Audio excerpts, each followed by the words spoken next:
Hello दोस्तों, कैसे हैं आप सब लोग? अच्छे हैं? फर्स्ट क्लास हैं? Very good.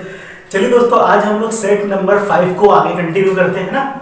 1 से लेकर 6 तक के क्वेश्चन बताए थे मैंने आपको, है ना। तो चलो आज क्वेश्चन नंबर 7 से कंटिन्यू करते हैं।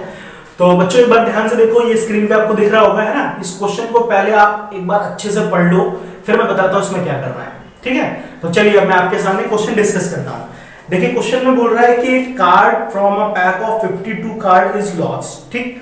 From the remaining card of the pack, 2 cards are drawn and are found to be diamond. Find the probability of the lost card being diamond.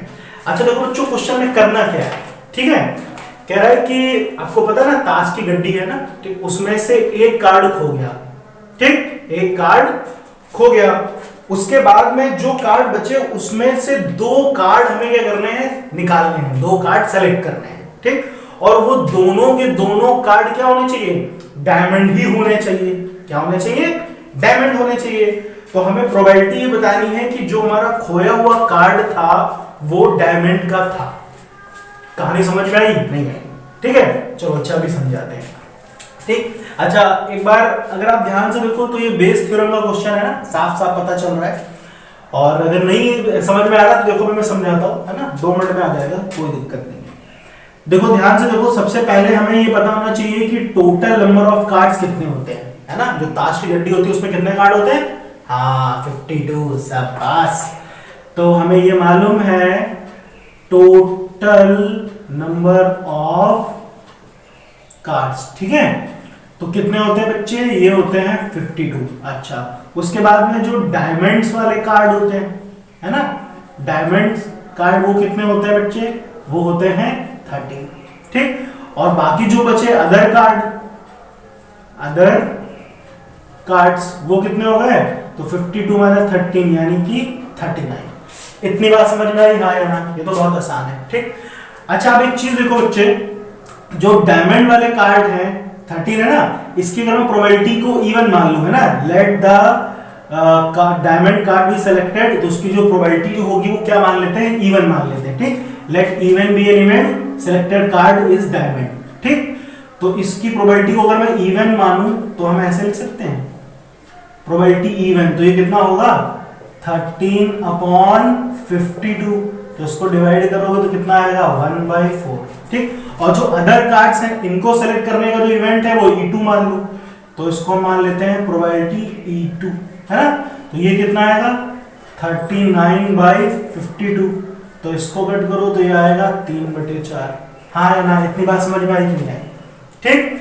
अच्छा अब देखो बच्चे, हमें क्या करना है कि 2 कार्ड जो है वो ड्रॉन करने हैं, ठीक। और वो दोनों के दोनों क्या होने चाहिए? डायमंड। तो हम यहां पे लिख लेते हैं let A be an event drawn cards are diamond, ठीक है। जो ड्रॉन कार्ड्स हैं वो क्या है? डायमंड है। तो इसका इवेंट ए मान लिया। अच्छा अब देखो, बेस थ्योरम के क्वेश्चन में ए वाली ही कहानी इंपॉर्टेंट होती थी। अब एक चीज को समझो, ध्यान से देखो, एक कार्ड तो वैसे भी खो गया। अब बात को समझो, ध्यान से देखो, हमें क्या निकालना है? Probability A given even. तो इवन का मतलब डायमंड वाले कार्ड। अगर खोया हुआ कार्ड, ध्यान से समझो, अगर खोया हुआ कार्ड डायमंड का हुआ तो अब कितने कार्ड बचे?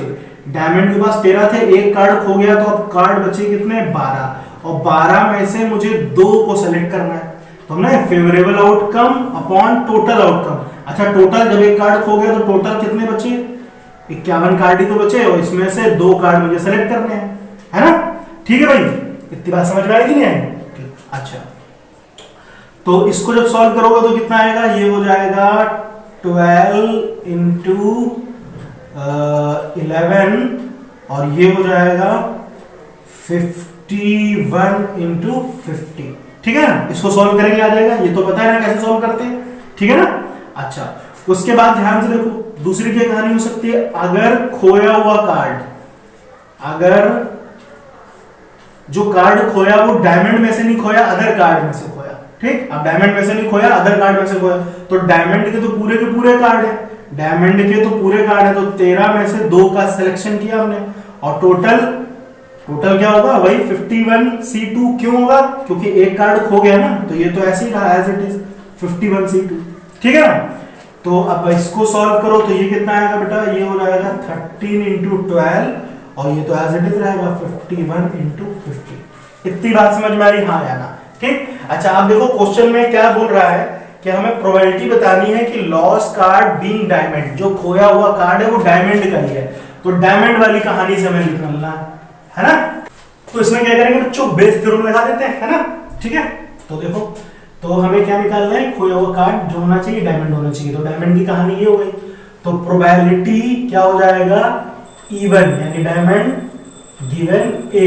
ठीक है, ए क्या था, जो ड्रॉन कार्ड्स थे वो डायमंड्स थे। ठीक है, तो बेटा इसका फार्मूला जब लगाएंगे तो क्या होगा, हमें मालूम है ना, probability E one into probability A given E one, है ना, डिवाइडेड बाय, यही पूरी कहानी same to same, probability E one into probability A given E one plus probability E2 into probability A given E2, है ना? ये फार्मूला में मालूम है, Bayes theorem.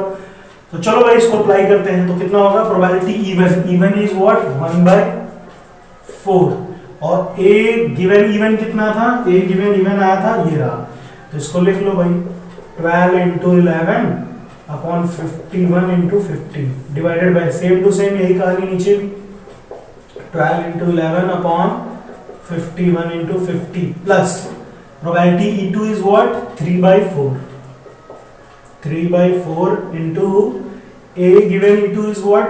A given E2 is what? 13 into 12 divided by 51 into 50। ठीक है ना? तो आप देखो इसको सॉल्व करते हैं, तो एक काम करते हैं 1/4, इसमें देखो क्या क्या कॉमन है, नीचे ध्यान से देखो 1/4 और 51 into 50, ये नीचे सब में कॉमन है कि नहीं, तो उसको बाहर कर लो आप, 1/4 into 151 इंटू 50। ठीक है, ये इधर भी कॉमन हो गया और नीचे भी देखो सेम टू सेम वही कहानी, नीचे भी कॉमन हो गई, 51 इंटू 50 नीचे कॉमन ले लिया, तो यहाँ पर तो केवल क्या बचा, 12 इंटू 11 बचा, और यहाँ पर भी बचा 12 इंटू 11 प्लस यहाँ पर देखो क्या बचेगा, ये सब तो हट गया नीचे की कहानी, ऊपर कितना बचा, 3 इंटू 13 इंटू 12, चेक करो ध्यान से, यही बचा कि नहीं बचा, है ना? तो ये तो पूरा खत्म, अब जो बचा उसको सॉल्व कर लेते हैं। ठीक है ना, इसको आप कॉपी कर लीजिएगा, इसको हटा देते हैं।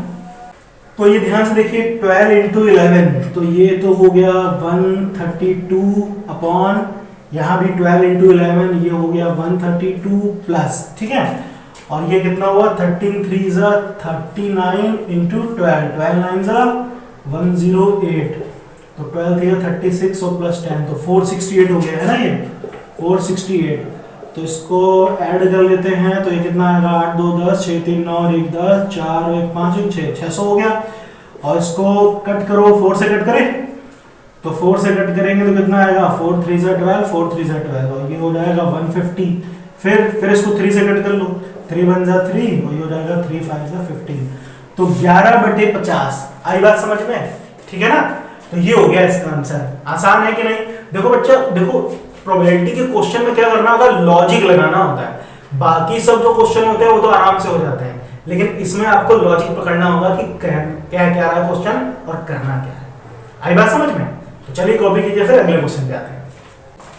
8 नंबर क्वेश्चन देखते हैं बच्चों, है ना, ये भी काफी इजी क्वेश्चन है ना, ज्यादा कुछ दिमाग नहीं लगाना है इसमें, काफी आसान है, ध्यान से देखो। देखो इसमें देखो क्या कर सकते हैं, इसमें एक चीज मैं आपको बताता हूँ, ध्यान से देखिएगा। दो बच्चों, हमने एक फार्मूला यहाँ पे ध्यान से देखो, हम ऐसे लिख सकते हैं sin x, यहाँ पे लिख देता हूँ sin x minus cos x, अगर मैं कहूँ इसका होल स्क्वायर करो कितना आएगा, तो इसका होल स्क्वायर करोगे तो ऐसे आएगा ना, ये sin square x plus cos square x minus 2 sin x cos x। हाँ यार, ठीक। और फिर देखो ध्यान से sin square x plus cos square x बराबर 1, तो इसकी जगह पर तो हमने लिख दिया कितना, 1। और फिर यहाँ पे देखो 2 sin x cos x, 2 sin a cos a sin 2a का फार्मूला होता है, तो इसकी जगह हम लिख सकते हैं sin 2x। ठीक। अच्छा देखो यहाँ पे sin 2x आया है, इस sin 2x की वैल्यू अगर निकालूं तो ये माइनस वाला इधर आएगा तो प्लस का हो जाएगा, ऐसे हो जाएगा sin 2x, और ये पूरी कहानी उधर जाएगी तो ऐसे हो जाएगा 1 minus sin x minus cos x का होल स्क्वायर। तो sin 2x की जगह पे मैं ये पूरा लिख सकता हूं, हाँ या ना, लिख सकता हूं ना।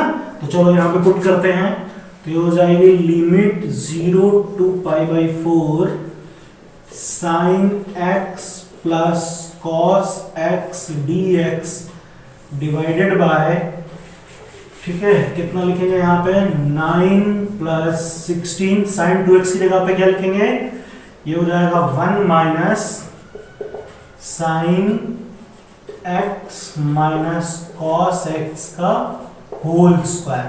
इतनी बात तो सबको समझ में आ गई होगी, है ना। अच्छा, अब ध्यान से देखो, 16 इधर मल्टीप्लाई होगा 16 होगा, फिर 16 इससे होगा तो 16 हो जाएगा, है ना। तो हम इसको ऐसे लिख सकते हैं limit 0 to π/4 sin x plus cos x dx divided by 9 plus 16 into 1 16 minus 16 sin x minus cos x का होल स्क्वायर। ठीक, तो 16 और 9 तो ये तो हो गया 25, है ना, यहाँ पे लिख देते हैं 25। ठीक, अच्छा, उसके बाद अगर ध्यान से देखो, मैं क्या करता हूँ 16 कॉमन ले रहा हूँ, 16 को कॉमन लूंगा तो ऐसे हो जाएगा 1/16 0 to π/4, ये तो एज इट इज रहा sin x plus cos x dx, ठीक है, डिवाइडेड बाय, देखो यहाँ 16 था नहीं तो ये तो ऐसे हो जाएगा 25/16, और यहाँ से 16 हट गया तो ये हो गया sin x minus cos x का होल स्क्वायर। ठीक, अच्छा, अब एक चीज देखो, मैं क्या कर रहा हूं, ये sin माइनस cos दिख रहा है, इसको t मान लेता हूं, ठीक है ना, इसको हटा देते हैं। अब एक चीज देखो ध्यान से, हम क्या करेंगे, यहां पर लिख लेते हैं let sin x minus cos x is equal to t। तो ध्यान से देखो, sin x का डिवाइड x करूंगा तो cos x आएगा, cos x का होता है माइनस sin x, और ये माइनस पहले से, तो ये रहेगा प्लस sin x, ठीक है, dx is equal to dt। तो चलो भाई, अब एक चीज यहाँ पे हमने लिख लिया 1/16। अच्छा, अब ध्यान पे देखो, लिमिट भी चेंज होगी, अभी करता हूँ, पहले जो बचा है ना उसको लिख लेता हूँ। देखो sin plus cos dx, sin plus cos dx की जगह पे तो dt आ गया, चलो भाई dt हो गया। यहाँ पे बचा 25/16, तो इसको ऐसे लिख लें 5/4 का होल स्क्वायर, माइनस इसकी जगह पे t आ गया तो t का स्क्वायर हो गया।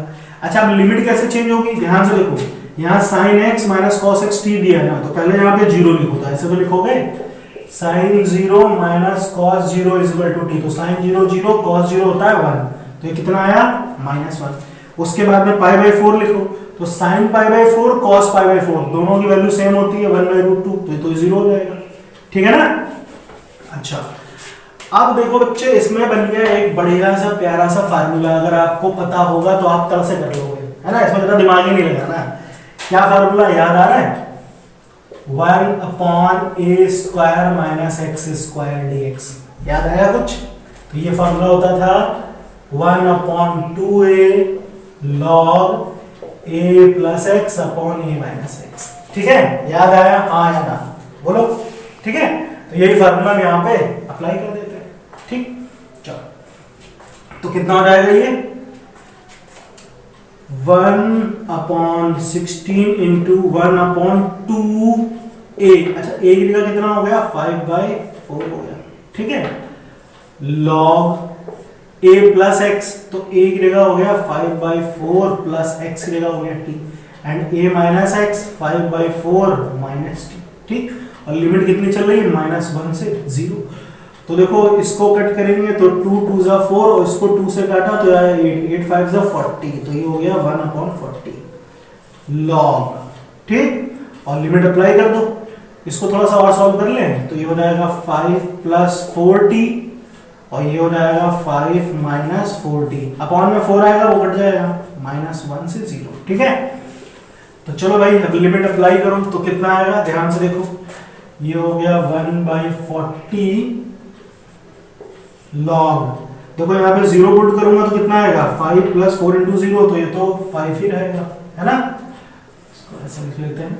और यहाँ पर 0 पुट करूंगा तो यहाँ पे केवल 5 आएगा, ठीक है। माइनस लॉग, अब -1 पुट करो तो 5 इंटू -4, तो 5 माइनस 4 इज व्हाट 1, और यहाँ पे -4 इंटू -1 तो ये हो जाएगा प्लस का 4, तो 5 और 4 ये 9 हो जाएगा। ये समझ में आया ना मैंने कैसे किया, है ना, लिमिट पुट कर दी बस। अच्छा तो ये तो कट गया दोस्त, तो ये तो हो गया 1/40 log 1 माइनस, अच्छा देखो इसमें भी हमने पढ़ा ना log m बाई n क्या होता है, log m minus log n, तो ये हो जाएगा log 1 माइनस log 9, है ना। तो इसको अगर आप सॉल्व करेंगे तो 1/40 log 1 माइनस log 1 और माइनस माइनस प्लस log 9, ठीक है। तो ये तो खत्म हो गया, तो बचा कितना 1/40 log 9, ठीक है।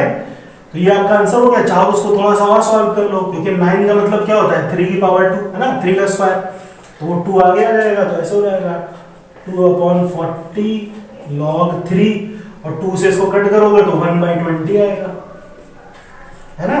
तो ये भी सही है और यहाँ तक भी सही है। आया समझ में? अच्छा क्वेश्चन था ना। चलिए अगले क्वेश्चन पे आते हैं। 9 नंबर क्वेश्चन लिखते बच्चों, है ना। इसमें देखो ध्यान से। अच्छा अब देखो ये पूरी की पूरी कहानी है मॉडुलस फंक्शन की, ठीक है। अच्छा इसमें देखो एक मैं आपको बहुत आसान तरीका बताता हूँ करने का। ध्यान से देखो, यहाँ 1 है, यहाँ 2 है, यहाँ 3 है, और लिमिट कहाँ से चल रही है 1 से लेके 4 तक। तो एक बात समझो, जैसे मान लो ध्यान से देखो, ये 1 है और कहाँ चल रही है 4 तक, और इसी के अंदर देखो 1 से 4 के बीच में ही 1 2 3, तो यहाँ पे कहीं 2 आएगा, यहाँ पे कहीं 3 आएगा, आएगा कि नहीं आएगा, ठीक। अगर आपको 1 से 4 तक जाना है तो पहले 1 से 2, फिर 2 से 3, फिर 3 से 4 पे जाना होगा।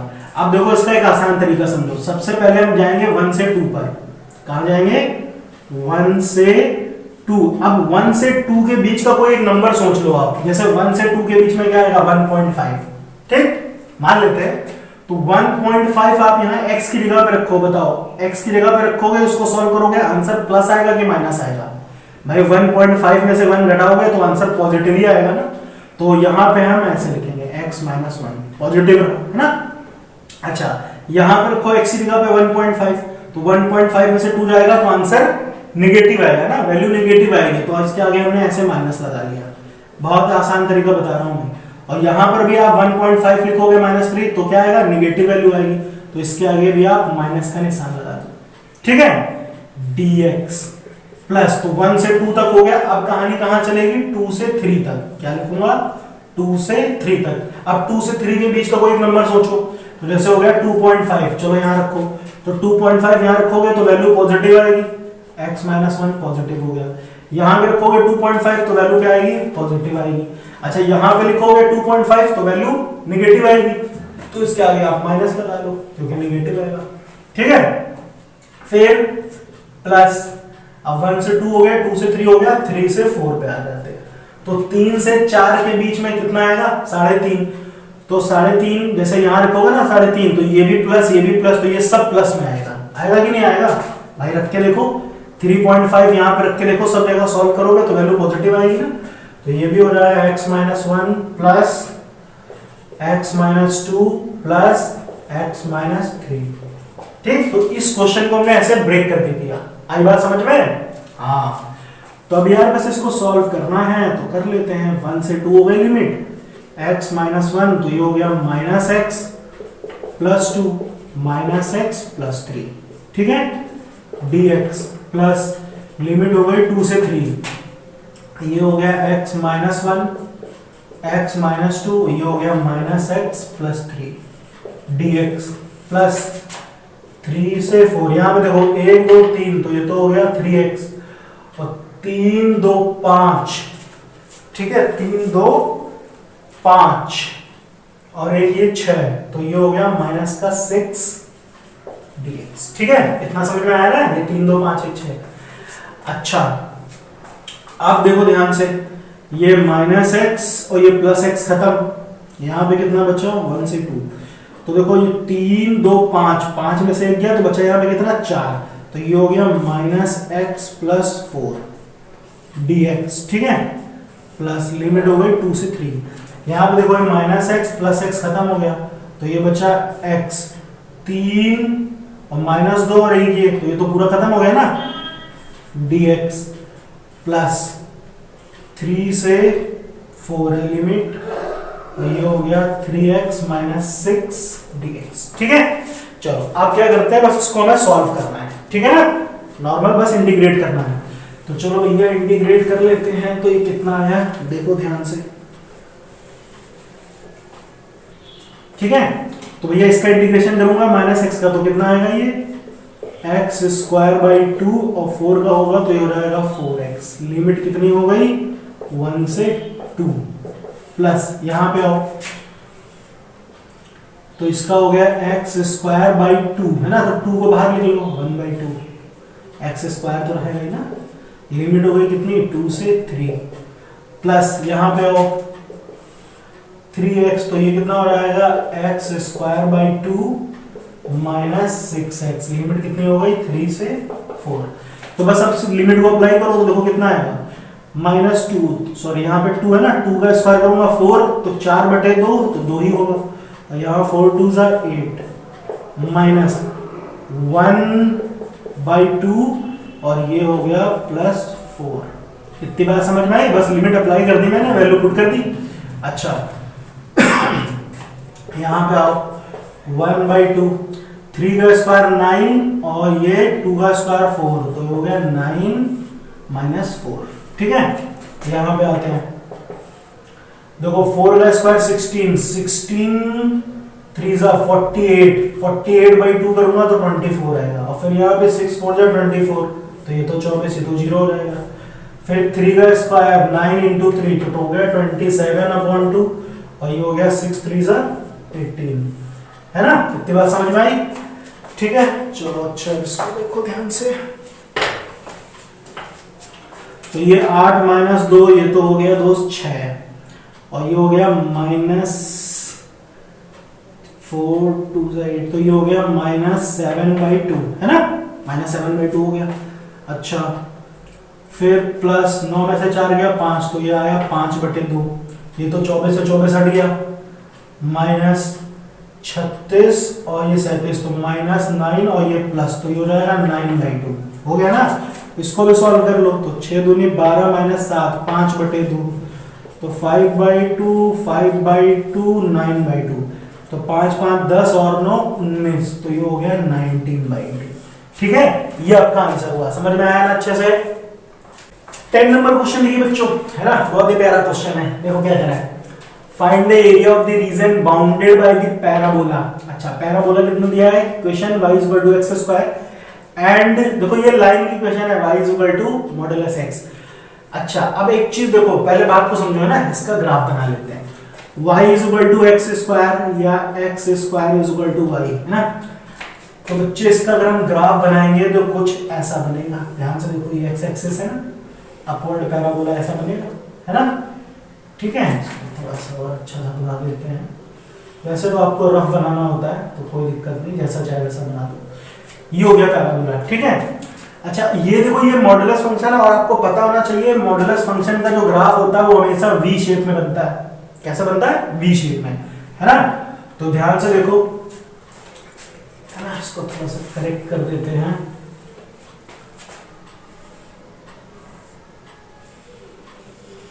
ठीक है। अच्छा अब ध्यान से देखो, y = मॉडुलस x, इसका मतलब तो समझ में आता है ना, y = -x और y = +x, है ना, ये चीज दी हुई है। अच्छा अब एक चीज देखो बेटा, x² = y, अगर मैं y की वैल्यू यहाँ पे x पुट करूं, है ना, इसके इंटरसेक्टिंग पॉइंट निकालेंगे, तो यहाँ पे मैंने लिखा x, तो ऐसे हो जाएगा x² - x = 0, तो यहाँ पे x कॉमन लूंगा तो आएगा x - 1 = 0, तो देखो एक x की वैल्यू 0 आएगी और एक x की वैल्यू 1 आएगी, 1, तो यहाँ पे 0 होगा और मान लो यहाँ पे कहीं 1 होगा, है ना। अगर x की वैल्यू 1 है तो यहाँ पुट करोगे तो y की वैल्यू भी क्या आएगी, ±1 ही आएगी। तो भैया ये पॉइंट मिल गया मुझे, है ना, 0 और ये 1, तो देखो ये ऐसे मिला दिया, और सेम टू सेम कहानी इधर भी आएगी, तो इसका ग्राफ मैंने बताया ना वी के शेप में बनता है, तो ऐसे ही बनेगा। तो ये पॉइंट जो रहेगा ये -1 रहेगा, है ना। पुट करोगे आप x की जगह पे -1, y की जगह पे -x, तो आ जाएगा, ठीक है। अच्छा, तो अब देखो हमें निकालना क्या है, इसको थोड़ा सा और सही कर दें, चलो थोड़ा सा और अच्छा सा बना देते हैं ताकि आपको एक्चुअल में समझना है क्या करना है। ये हो गया, ठीक, -1। तो हमें क्या करना है, ये जो दिख रहा है ये एरिया, ये जो कलर है, ठीक, इसका एरिया पता करना है। तो जैसा कि हमें मालूम है कि एरिया क्या होता है, सिमेट्रिक होता है, तो जितना एरिया इस पार्ट का होगा उतना ही एरिया इस पार्ट का होगा, तो एक का निकाल लो, बस डबल कर दो, ठीक। अच्छा, अब एक चीज देखो, ध्यान से देखो, ये इतना हिस्सा देखो, बाकी आप भूल जाओ, खाली इतना हिस्सा देखो। देखो मैं यहाँ पे थोड़ा ऐसे बना देता हूँ, आप ऐसे ध्यान से देखो, ये 0 है, ये 1 है, और इसी में ही ये ऐसे कहानी ऐसे बनी हुई है, ठीक है। मुझे ये एरिया बताना है। तो एक चीज अगर आप नोटिस करो, ये तो एक ट्रायंगल बनना है, दिख रहा है ना, 0 से 1 जो है, 0 से 1 ये पूरा एक ट्रायंगल है, तो 0 से 1 ये ट्रायंगल का एरिया, उसमें से माइनस कर देते हैं इस पैराबोला का एरिया। इस पैराबोला की इक्वेशन क्या है, y = x², है ना। तो ट्रायंगल में से ये पैराबोला हटा दें और फिर उसका डबल कर दें, तो आ जाएगा ना हमारा रिक्वायर्ड एरिया। तो हम यहाँ पे क्या लिखेंगे, रिक्वायर्ड एरिया = कितना होगा, ध्यान से देखो, सबसे पहले 2, है ना। 2 क्यों कर रहा हूं, क्योंकि जितना इधर होगा उतना इधर होगा। तो सबसे पहले ट्रायंगल का एरिया, तो ट्रायंगल का एरिया 1/2 बेस इंटू हाइट, तो बेस भी 1 और हाइट भी 1, है ना। और उसमें से माइनस करना है, क्या माइनस करना है मुझे, पैराबोला का एरिया। तो पैराबोला की इक्वेशन तो ये रही, y = x²।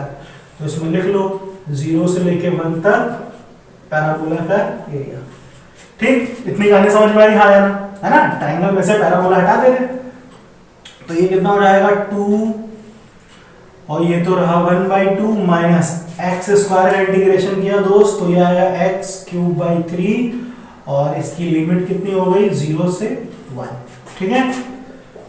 2 1/2, तो ये कितना आएगा, 1/3 आएगा। चेक करो ध्यान से, 0 तो हट ही जाएगा, है ना।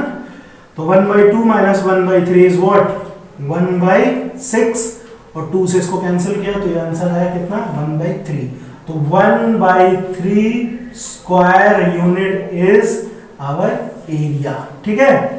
बात समझ में आई कि नहीं आई। तो देखो कितना आसान है, इस टाइप के क्वेश्चन पता नहीं सबको क्यों मुश्किल लगते हैं, फिलहाल तो बहुत आसान होते हैं ना, बस थोड़ा सा दिमाग लगाओ यार, फटाक से आंसर, ओके। 11 नंबर क्वेश्चन लिखते बच्चों। इसमें देखो यार, एक काम करता हूं, है ना, पहले ध्यान से देखो, dy/dx = ये x² सबके नीचे आ जाएगा ना, तो ऐसे हो जाएगा x² minus 2y/x² plus x/y/x², ठीक है। तो देखो इसका एक फायदा हुआ कि ये तो खत्म हो गया, तो ये हो गया dy/dx = 1 माइनस 2y/x का होल स्क्वायर, और एक x खत्म हो गया, तो यहाँ बचा y/x। तो अगर आप ध्यान से देखिए, क्या है ये, होमोजीनियस इक्वेशन बन रही कि नहीं, है ना, होमोजीनियस डिफरेंशियल इक्वेशन। अच्छा, तो देखो अब करेंगे क्या, ध्यान से समझो। एक काम करता हूं, इसको मान लेता हूं इक्वेशन 1, ठीक। अच्छा, और मैंने यहाँ पे माना लेट होमोजीनियस डिफरेंशियल इक्वेशन, याद है ना कैसे करते थे, है ना। अच्छा, तो ये हो जाएगा लेट y = xv, मान लिया हमने, ठीक है, y = xv। अच्छा, तो ये कितना हो जाएगा बच्चे, जब इसमें d/dx करूंगा तो ये हो जाएगा dy/dx first function d/dx second function plus second function d/dx first function, ठीक है, क्योंकि x का तो 1 ही होगा। अच्छा, अब एक चीज देखो बेटा, इसको मान लो थोड़ी देर के लिए इक्वेशन 2 है और ये 3 है, तो हम यहां लिखेंगे from equation 1 to 3, from equation 1 2 and 3। अब ध्यान से देखो, d/dx की ये पूरी वैल्यू है ना। एक चीज समझो ध्यान से देखो, d/dx की वैल्यू ये भी है और d/dx की वैल्यू ये भी है, इक्वेशन 1 और 3 में देखो।